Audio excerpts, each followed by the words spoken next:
पण केवळ लोकांच्या समोर माझं म्हणणं येत आहे का, लोकांच्या समोर मी यायला हवं आहे किंवा लोकांनी मला ओळखायला हवं आहे किंवा लोकांचं लक्ष किंवा पर्टिक्युलर कुठल्या तरी लोकांचं लक्ष माझ्याकडे जायला हवं आहे म्हणून जर मी टाकत असेन पोस्ट किंवा माझं म्हणणं, तर ते खूप महत्त्वाचं आहे लक्षात घेणं की आपला उद्देश इथे काय आहे. आपण खरंच जेन्युइनली काहीतरी मांडण्याचा प्रयत्न करतो आहोत की फक्त लोकांचं लक्ष आपल्याकडे जात आहे का हे बघण्यासाठी किंवा कोणाचं तरी माझ्यावरती किती प्रेम आहे किंवा कोणाचं माझ्याकडे किती लक्ष आहे हे आजमावून बघण्यासाठी आपण करतोय का.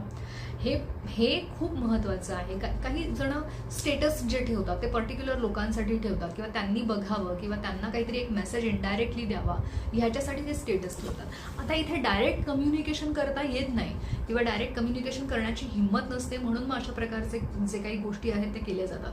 पण हे कितपत हेल्दी आहे, हे कितपत योग्य आहे. तुम्हाला जो मेसेज द्यायचा असतो तो वेगळा असतो